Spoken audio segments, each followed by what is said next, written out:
Há uma nova porta se abrindo em sua vida.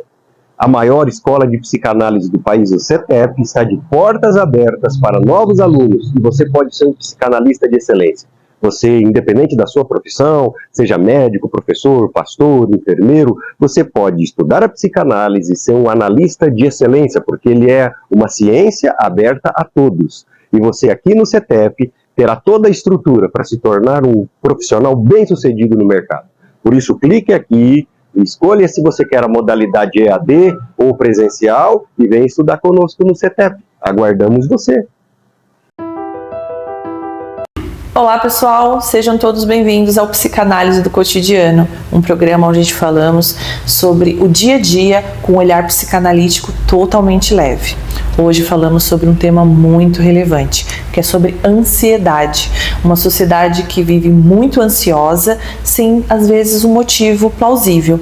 E hoje quem vai estar aqui com a gente é o nosso professor Márcio Aurélio. Seja bem-vindo, Márcio. E aí, gente boa, que bom estarmos aqui novamente reunidos no nosso programa Psicanálise do Cotidiano para falar sobre essa questão tão importante, ansiedade. Você é ansioso? Ou você está dizendo que não é e está virando mentiroso? A ansiedade é a característica básica do nosso século, da nossa vida, né? Quem não tem ansiedade por não ter ansiedade. Né? Então é um tema super relevante para a gente conversar. Por que a nossa mente, por que o aparelho psíquico está sintomatizando tanto através da ansiedade? Você é ansiosa, Diandra? Muito. Já fui mais. Hoje eu sou bem menos, mas eu já fui muito ansiosa. E você? É ansioso, Márcio? Sou ansioso porque a ansiedade é o que move a vida. Lacan vai dizer assim, somos seres desejantes condenados à incompletude, e é isso que nos faz levantar da cama. Se você não tiver nenhum tipo de ansiedade, que é essa sensação de algo faltante, de algo que eu tenho que ir atrás, uma sensação misturada de medo de não ter e ansiedade por ter, né? Você não produz nada, não sai da cama, você não estuda, você não evolui e assim por diante. O problema é que essa ansiedade, que é a sensação da falta, começa a paralisar a vida. Quando a gente fala de ansiedade, a gente nunca fala de uma forma positiva, sempre de uma forma negativa, porque a gente fala do transtorno da ansiedade e não da ansiedade como uma energia de busca de algo. Então a gente está num mundo que a gente patologiza tudo, inclusive a própria ânsia da vida, o próprio vazio da vida. Mas a grande questão é que todo mundo fala de ansiedade, tá? Religioso fala, pastor fala, coach fala, terapeuta holístico, psicólogos, psicanalistas, todos falam. Mas a psicanálise vai trazer uma outra ótica sobre a ansiedade, vai falar dela de uma maneira totalmente diferente.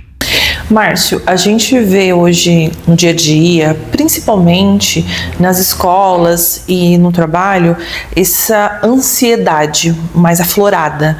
Hoje as pessoas trazem uma ansiedade mais forte, só que a ansiedade, ela é gerada pelo momento ou ela tem uma causa? A grosso modo, as pessoas definem a ansiedade por medo, por preocupação, por uma necessidade de buscar algo, ou seja, a ansiedade ela tem muitos aspectos hoje na nossa cultura, mas nós podemos definir a ansiedade, que eu acho que daí é um bom começo. Um coach vai dizer ansiedade é excesso de futuro. Para um psicanalista, não. Para um psicanalista, a ansiedade como um transtorno não é um excesso de futuro, mas é um excesso de passado. É uma incapacidade de lidar com os nossos desejos reprimidos, ou seja, a ansiedade é fruto do recalcamento. A nossa teoria, ela é uma teoria baseada na libido. A libido, que é a energia da vida, que busca o prazer, é ela que produz o desejo. Quando eu desejo algo e não tenho, isso vai me produzir desprazer. Quando eu encontro esse objeto de desejo, a mesma quantidade de desprazer vira prazer. Quando eu tenho algo que eu sou impedido de buscar, e não por uma questão de norma, uma questão de lei, uma questão civilizatória, eu vou reprimir isso, eu vou recalcar isso. E essa energia acumulada tentando achar o objeto de gozo é que nós vamos chamar de ansiedade. Ou seja, a ansiedade sinaliza que alguma coisa está errada dentro de você. Tem algo que você deseja e você não alcança por causa dos outros, por causa das normas, porque você tem medo das consequências de você alcançar isso. Então, para nós, a ansiedade, ela é uma voz, uma mensagem que fala de você. Quanto mais ansiedade, mais recalcado. Então você que está aqui me ouvindo agora e que está percebendo, eu tenho ansiedade quando eu levanto, eu tenho ansiedade ao dormir, eu tenho ansiedade antes do almoço e depois eu tenho ansiedade porque eu comi demais, eu tenho ansiedade para comprar as coisas, depois eu tenho ansiedade porque eu gastei. Você que está nesse poço de ansiedade, eu quero te dizer de uma forma psicanalítica: recalcado!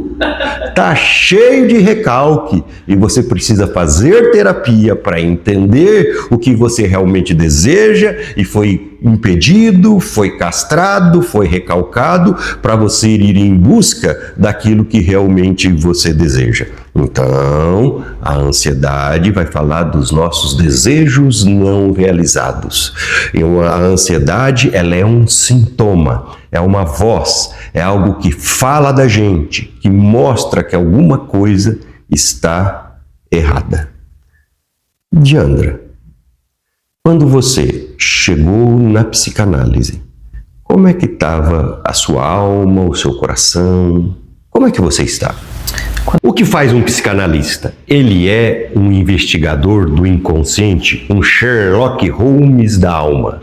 Ele estuda aquilo que você é sem saber, os seus impulsos, os seus instintos, e ele trabalhará não em seu comportamento, mas ele investigará o porquê desses comportamentos. E você pode ser psicanalista estudando aqui no CETEP, um grande centro de estudo de psicanálise, a maior escola de psicanálise do país, com 6.000 alunos ativos, 40 polos, e o seu curso terá dupla certificação pela Associação Nacional, como psicanalista e pós-graduação reconhecida pelo MEC, pela Faculdade CETEPS e Sofia Saúde. É uma profissão linda, maravilhosa e que pode ser exercida por você. Por isso, clique aqui e receba mais informações. Quando eu cheguei na psicanálise, eu estava perdida. Eu estava com muitos sentimentos confusos, uma crise de ansiedade extremamente forte. Eu estava num quadro depressivo, sem saber o porquê da depressão, e mexia muito comigo. Eu não conseguia organizar os meus sentimentos, e isso me causava uma ansiedade maior ainda. Com isso, com a ansiedade, me gerou a depressão. Então, assim, eu estava muito confusa. Sem a psicanálise, eu não conseguia organizar a minha mente. Eu estava muito atrapalhada em tudo que eu fazia. Você me conheceu no momento mais devastador da minha vida, que foi na época que eu estava com uma depressão profunda. Você mesmo falava, você precisa organizar sua mente, Diandra, você tem muita coisa aí e você não consegue expressar, e eu não conseguia expressar os meus sentimentos. Então eu tinha compulsão por comprar, eu tinha compulsão por comer demais, era tudo muito compulsivo para mim, e me causou a minha depressão. Se ansiedade é desejo reprimido, é a energia do prazer que não conseguiu achar o objeto de gozo. E se você estava sofrendo tanto, que desejo estava sendo reprimido em você? O que você não encontrava e que essa ansiedade dizia: tá errado, você não tá bem, você não tá feliz? Nossa, eu acho que na verdade vem várias coisas ao mesmo tempo. Essa minha ansiedade me girava porque eu queria ter uma profissão, eu queria ser alguém na vida e eu não conseguia me encaixar no meu mundo que eu achava que eu nasci para ser pedagoga, eu queria trabalhar nisso, eu não me achava, eu não me encaixava mais nesse mundo. Eu vim também da ansiedade, porque foi na época que minha mãe estava mais doente e aquilo me assustava, o medo de perder ela, então me dava ansiedade quando eu ia com ela no hospital e vinha uma notícia ruim, eu não conseguia encaixar a minha cabeça ali, eu não conseguia encaixar em nada. Eu tentava ser boa em tudo e eu não era boa em nada. Eu lembro de uma vez que eu estava com muita ansiedade e eu reclamava muito, muito de tudo. E você falou para mim: Diandra, no momento que você parar de reclamar de tudo e perceber o que está faltando dentro de você, você vai conseguir organizar sua mente. E foi onde deu aquele estralo em mim. E aí eu percebi o que estava faltando dentro de mim era descobrir o que a Diandra queria. Porque eu sempre vivi na sombra dos outros. Então, me faltava meu posicionamento nas coisas. Me faltava ser eu. Então, na verdade, eu era ansiosa porque eu queria agradar o outro. Eu queria que o outro me visse. Mas a pessoa principal, que era eu, não estava me vendo. O que você desejava do outro? O que você queria que o outro... Por que estudar psicanálise? Em primeiro lugar, a psicanálise te dará um crescimento pessoal exponencial. Você será uma pessoa totalmente diferente. Segundo, independente da sua profissão, ela vai agregar a sua, vai ser um ganho curricular extraordinário. Terceiro, é uma profissão linda, maravilhosa, belíssima. Quem pode ser psicanalista? Ela é uma ciência oferecida a todos. Então você pode ser médico, advogado, professor, comerciante, pastor, e você pode se tornar um psicanalista através dos estudos de Freud, de Melanie Klein, de Bion, de Lacan. É uma profissão que está em alta, com alta remuneração. Então pense comigo, por que não estudar psicanálise? Talvez seja o seu caminho. Nós aqui do CETEP somos a maior escola de psicanálise do país e aguardamos você nesse projeto maravilhoso da sua vida. Até lá, gente boa! O outro te desse e que ele não te dava, e por isso você ficava tão ansiosa. Eu queria reconhecimento. Eu era daquela pessoa que eu queria fazer, eu fazia tudo para todo mundo e eu queria que quando eu precisasse a pessoa reconhecesse que eu fazia por ela e fizesse por mim. Então eu queria ser vista. E quanto mais eu estava presente na vida da pessoa, menos eu era vista. Menos eu era enxergada como a Diandra que ajuda ou a Diandra que precisava dessa atenção. Porque eu sempre fui a pessoa não vista na vida inteira. Então eu não era vista pelos meus pais, eu não era vista pela minha família, eu não era vista pelo meu antigo relacionamento. Para eu estar ali, eu tinha que fazer tudo para agradar o outro. E mesmo assim eu não era vista. Então o reconhecimento para mim era o que eu procurava no outro. Nessa busca, a gente pode achar o amor. A gente pode achar o reconhecimento. A gente pode achar dinheiro. A gente pode achar sucesso. Mas mesmo assim, a ansiedade não vai embora. Significa que o que a gente deseja não são essas coisas, mas uma fantasia de como nós nos sentiremos e de como isso nos completaria. O Lacan, ele vai dizer que o desejo não se sustenta num objeto, mas se sustenta na fantasia do objeto. Ou seja, nós não queremos dinheiro, mas nós queremos a fantasia do que seremos, de como viveremos se tivermos dinheiro. Tanto que alguém já disse que dinheiro é pouco demais. E de que as coisas que se compra com dinheiro são baratas demais. E as coisas que são caras não se compra só com dinheiro. Exemplo, o dinheiro pode comprar sexo, mas ele não compra sexualidade. O dinheiro pode comprar cursos, mas ele não compra inteligência, não compra sabedoria. Dinheiro compra companhia, mas não compra amigos. O dinheiro, ele é prioritário. Sem dinheiro você não faz nada. Márcia, falando do dinheiro, tem uma coisa que é principal. O dinheiro compra os melhores remédios, os melhores planos médicos, mas ele não compra o principal, que é a saúde. A gente pode ter o maior dinheiro do mundo, mas se a gente não tiver uma saúde, não adianta. Por que você está falando de ansiedade, de prazer, de desejo, de não alcançar o desejo, e agora você, do nada, puxou essa conversa? Da saúde?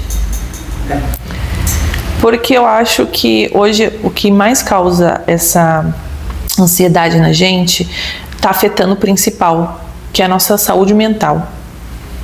Então não adianta a gente ter todo o dinheiro do mundo e a gente não ter uma saúde boa. O que estava acontecendo com você nessa época que te deixava tão ansiosa e por isso que agora puxou isso? A doença da minha mãe.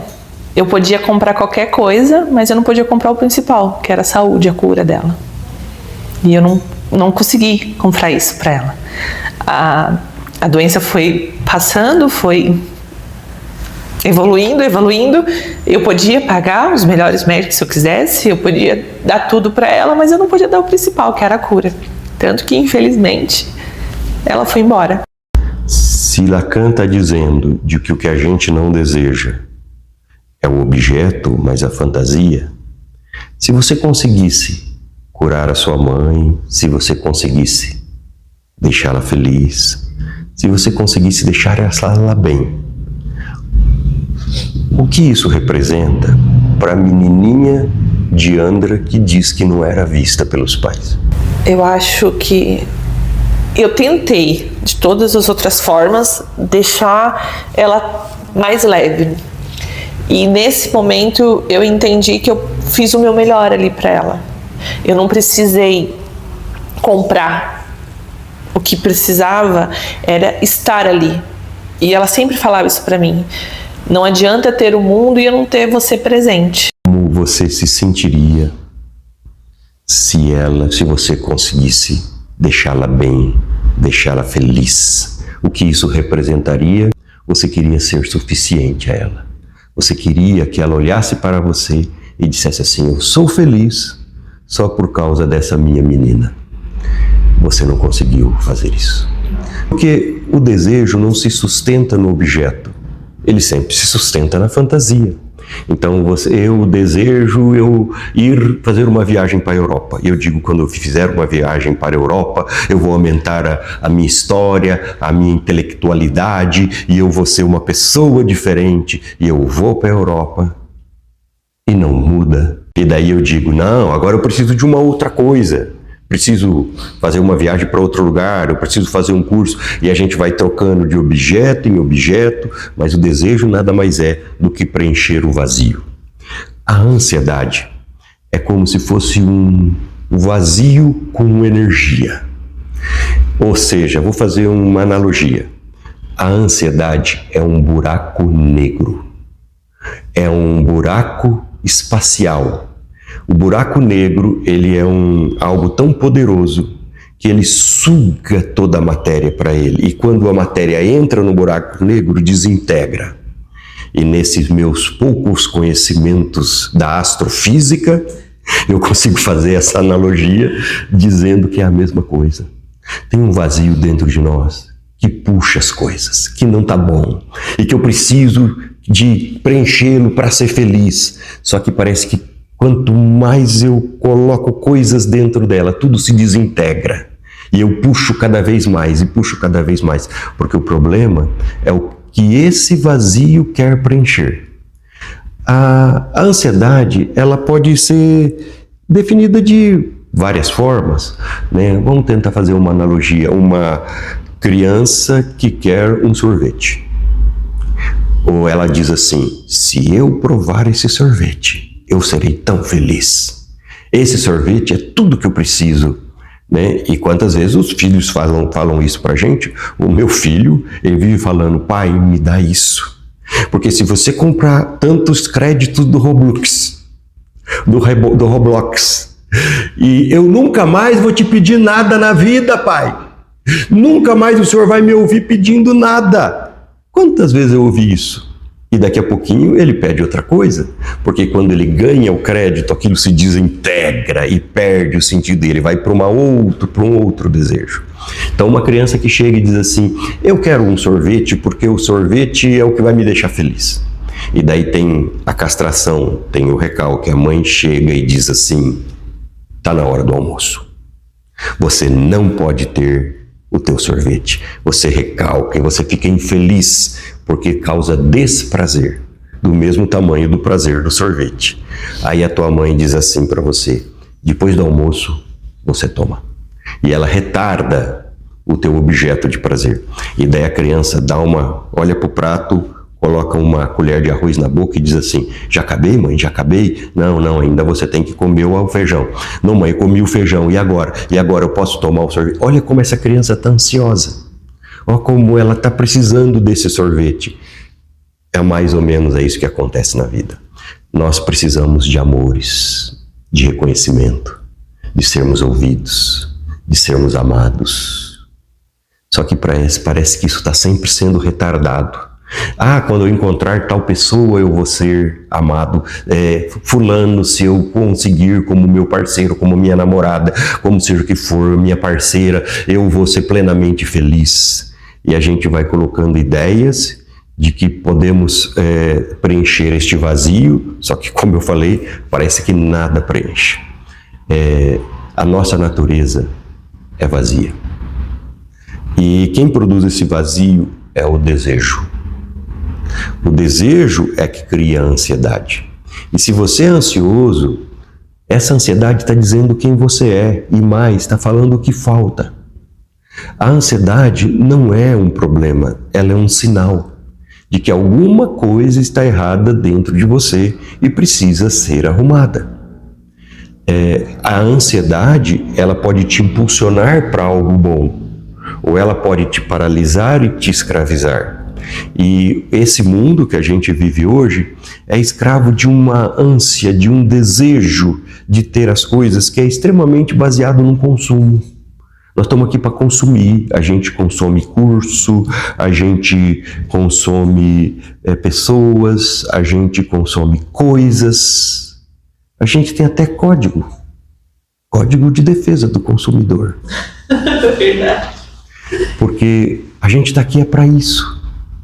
E a gente vai trocando essas relações. Então, por exemplo, nós somos uma escola de psicanálise.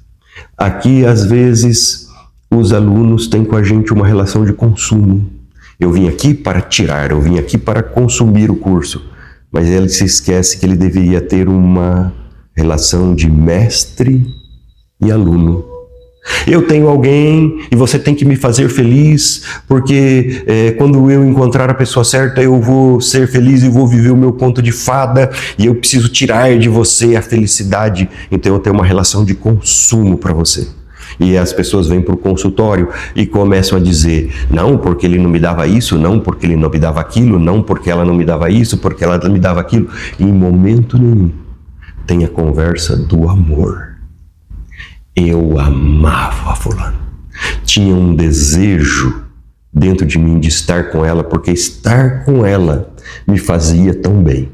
Eu vou contar um pouco da minha história, como que eu cheguei no CETEP, por que eu cheguei no CETEP, né? Eu já fazia análise pessoal e sabendo que eu poderia estudar psicanálise, eu encontrei o CETEP por acaso, nas redes sociais. Nada é por acaso, na verdade, né? Mas no CETEP eu encontrei casa. Eu encontrei uma linguagem acessível e instigante. Eu encontrei uma linguagem que falava comigo, que conversava com aquilo que eu já estava me descobrindo. Olha, aqui você pode ser psicanalista, né? Foi para mim abertura de um caminho novo, de novas expectativas, de reconstrução, de saber que eu podia ser quem eu sou. Que a psicanálise não queria me mudar, eu podia ser quem eu era. E isso me deixou uma pessoa mais segura, mais confiante, mais assertiva, por que não? Todo mundo está atrás dessa tal felicidade. Para você, o que é felicidade? Nossa, hoje para mim felicidade está nas pequenas coisas. Hoje felicidade para mim de verdade é chegar na minha casa e ver o sorriso, o olhar do meu filho. Hoje, para mim, isso é uma felicidade. Felicidade, para mim, é poder estar ali presente. É diferente de ter presença e estar presente. Para mim, felicidade é isso, é as pequenas coisas. Antigamente, eu comemorava só quando era coisa grande. Então, para mim, felicidade tinha que ser algo muito grande. Hoje, não. Um sorriso, para mim, já me deixa feliz. E hoje, minha felicidade é o meu filho. Você está dormindo bem às noites? Não. Você está exausto? Muita. Nessas horas você é feliz? Pior que Márcio, eu achava que não, mas eu sou feliz porque eu tenho ele. Então assim, a maternidade é muito exaustiva. Se eu falar que não é, mentira. Quem é mãe aqui sabe que é muito exaustivo. E realmente, o filho é da mãe. Só que eu sou muito feliz até na minha exaustão. Porque se eu não tivesse ele, eu não estaria exausta. Mas sem a exaustão, eu não teria ele. Então, eu sou feliz até na minha exaustão. Hoje eu sou feliz até na minha exaustão. Eu sou uma pessoa que ainda estou trabalhando isso, né? Eu sou uma pessoa que a privação de sono me deixa muito irritada, me deixa fora do sério. Só que até a privação do meu sono, quando eu olho ele, que eu vejo que ele está ali do meu lado, me deixa feliz. Isso é prazeroso. Felicidade, prazer, desprazer, consumir. Parece que está tudo meio interligado. Porque isso que você acabou de descrever é lindo, mas é uma relação de consumo. Você está consumindo ele como se você precisasse dele para sua felicidade. Eu estou consumindo ele e ele está me consumindo, porque para a existência dele ele também precisa de mim. Então, literalmente, é um consumo mútuo. Ele precisa, eu preciso e a gente vai levando assim. Se para ele está sendo feliz, já não sei, mas para mim é muita felicidade. A gente pode então partir para uma outra conversa. Podemos falar sobre o tema básico da clínica, sobre o amor. As pessoas nos procuram para nos falar sobre seus amores perdidos, achados, desencontrados, deformados, enganados. O tema básico é o amor. Quando se fala do trabalho, se fala do amor ou do desamor ao trabalho. Quando se fala dos relacionamentos, a mesma coisa. E esse amor e o desamor, que é o tema básico do nosso consultório, a gente pode parar para pensar um pouquinho. Quando a gente pensa em amor no sentido de paixão, eu não quero falar sobre o amor romantizado, sobre o amor de ágape, o amor de Deus, o amor de interessado, a caridade, o altruísmo. Eu quero falar da paixão, desse negócio de querer o outro, esse negócio de amor, né? Sentimental, relacional. A Idade Média tratava a paixão de uma forma bem negativa. A Idade Média tratava a paixão como doença. Tanto que a palavra paixão vem do mesmo radical da palavra patologia, que vai dar origem à doença e a sofrimento. Então, na Idade Média, a paixão era um enfeitiçamento que precisava ser exorcizado. Então, quem estava apaixonado, presta atenção, estava com o capeta, estava com Satanás. Porque quando você está apaixonado, você está possesso. Você está endemoniado, porque quando você está com paixões, você faz loucuras por amor.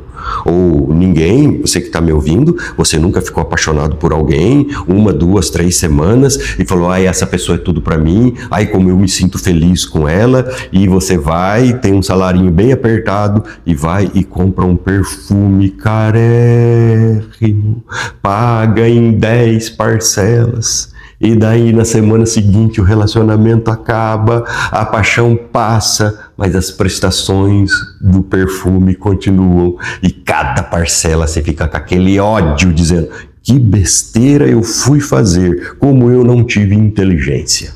O Cortella diz que a paixão é a suspensão momentânea da inteligência. Na Idade Média, a paixão era vista como uma coisa ruim.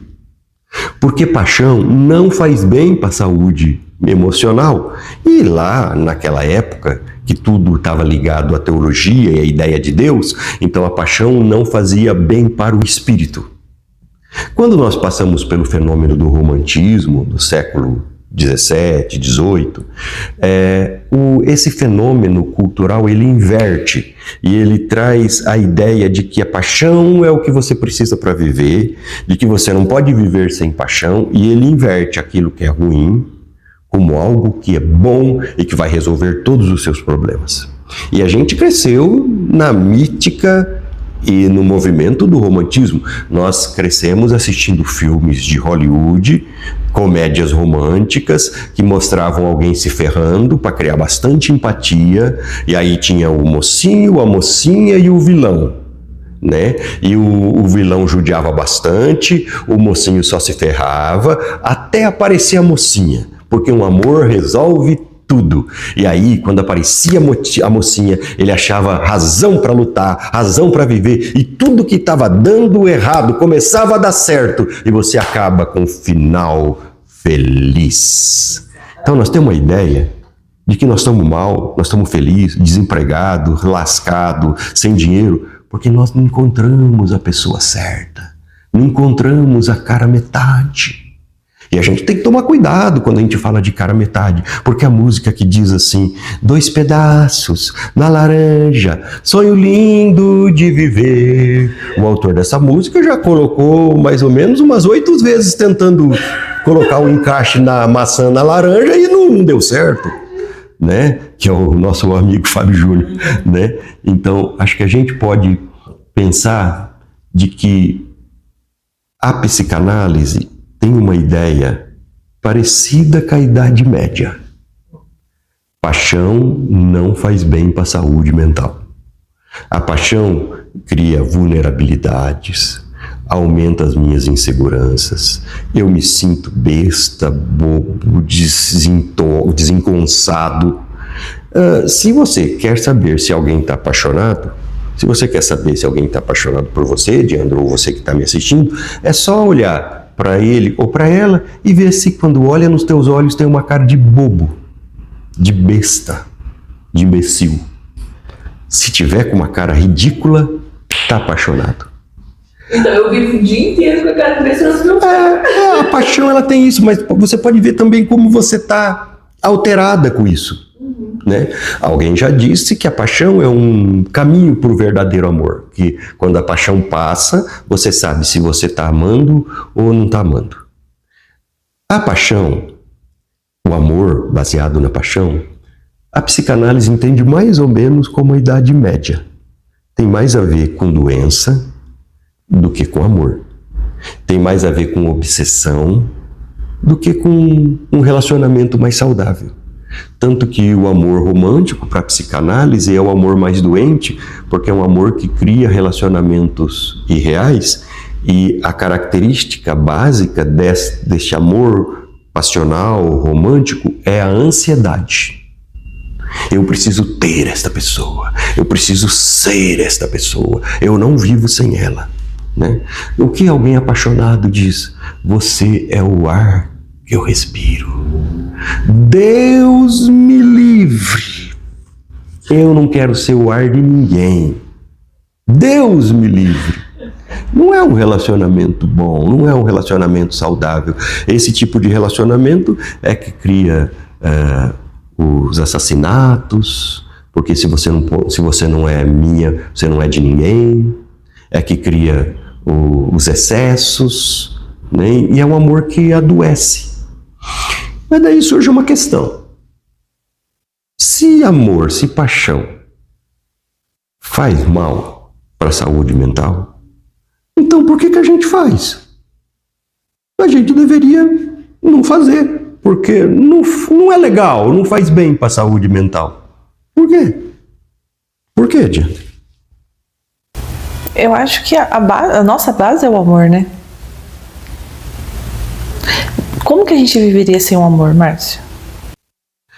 Eu acho que é aí que é a resposta. A resposta é que não é bom e nem mal. É que a gente precisa. É a base para qualquer coisa. A gente só ama porque somos seres imperfeitos, porque tem um vazio, porque está faltando, porque nós não chegamos lá, porque somos seres incompletos. E de alguma maneira estranha, a paixão que cria tanta confusão também preenche alguma coisa. O Freud vai dizer: o amor é a cura e a minha loucura. O amor é o que salva e o que adoece. O amor é o que mata e é o que salva, né? Tem um texto de Cantares de Salomão que diz assim: põe-me como selo sobre o seu braço e sobre o seu coração, porque o amor é mais forte que a morte. E o amor que eu sinto por você é mais forte do que uma sepultura, do que um túmulo. Ele liga amor à morte, como se o amor fosse tão forte quanto a morte. Mas existe uma ligação entre ele também, porque amor mata. A gente pode pensar numa coisa, se você me permite, né? A gente tem na Bíblia e na Cabala hebraica e em outras religiões a ideia dos anjos, certo? Os anjos, seres perfeitos. Os anjos amam? Não. Não amam? Os anjos não têm sentimentos, né? Então eles não amam? Não. Então eles não têm sentimentos? Não. O psicopata, o que importa para ele não é o falo, não é a ordem. Por que os anjos amam? Não. Por quê? Porque eles não precisam amar. Porque, ouça o que eu vou dizer, se você, se eu, se nós fôssemos seres eternos, se para nós o tempo não contasse, se nós não precisássemos de nada, se nós tivéssemos todo o tempo do mundo, nós não amaríamos ninguém. No mistério do Deus cristão, o único amor que é perfeito é esse amor desse ser cristão, que ama sem precisar, porque a gente não consegue entender como é que alguém que não precisa amar, ama. Porque nessa ideia desse Deus que não é carente, você o adora e nem por isso ele é mais Deus ou menos Deus, porque ele não precisa de nada de você. Porque tudo que a gente faz é porque a gente precisa de alguma coisa. Eu preciso amar essa pessoa. Você está lá com o Emanuel, eu preciso do Emanuel, meu filhinho. Eu tenho uma necessidade. Se eu não estiver com ele, eu sofro, porque eu preciso dele. Imagina se você não precisasse. Se nós fôssemos seres eternos, nós não pediríamos perdão. Para que eu vou pedir perdão? Se eu não me acerto com você hoje, eu me acerto daqui a 1 milênio. Eu me acerto na próxima era glacial. Eu não pediria perdão. Mas por que é que a gente ama? Sabe por que a gente ama? A gente ama porque nós vamos morrer amanhã. Lembra do Cantares? O amor é forte como a sepultura. O que nos faz amar é que nós somos seres finitos, incompletos. E eu não sei o que vai acontecer amanhã e eu não sei quanto tempo eu tenho. Então eu tenho que amar como uma necessidade. Né? Eu acho que isso é uma coisa assim bem legal para a gente pensar. Lembra do filme Cidade dos Anjos? Lembram que o Nicolas Cage que se apaixona pela Meg Ryan e aí ele deixa de ser anjo. Aí o que ele tem que fazer é deixar de ser anjo. E para deixar de ser anjo, o que ele tem que fazer? Ele tem que cair. Ele tem que desistir da imortalidade. Ele tem que desejar morrer. Ele tem que ser finito, ser imperfeito, ser incompleto. Nós só amamos porque somos incompletos. Mas o amor não completa tudo. E às vezes ele abre outros buracos. Aí a gente vai para a teoria da psicanálise. A nossa primeira relação de amor é papai e mamãe. O amor que você recebeu e o que você não recebeu de mamãe e papai criou estruturas e criou vazios. E esses vazios é que levam a gente às repetições. E que levam a gente ao relacionamento abusivo e assim por diante. Esse é o tema da clínica. Os amores. E você pode, aqui do CETEP, estudar essas coisas. Aprender conosco. Aqui embaixo tem um número da escola, se inscreva. Nós somos a maior escola de psicanálise do Brasil, em polos, em número de alunos, em repercussão nas redes sociais. E você vai poder estudar conosco. Temos também formação fora do país, em outros países, e também somos uma faculdade de graduação e pós-graduação. Então você está estudando num ecossistema, num conceito acadêmico, de experiência profundo. E você pode vir aqui se tornar um psicanalista de excelência. Exatamente. E é isso, pessoal. Por hoje a gente finaliza aqui o nosso programa. Semana que vem teremos muito mais sobre todos os outros temas que vocês gostariam de estar falando. Mande pra gente, aqui embaixo vamos deixar o nosso Instagram para vocês encaminharem mensagens, sugestões. Eu quero agradecer ao Márcio e vocês que estão nos assistindo. Até a próxima!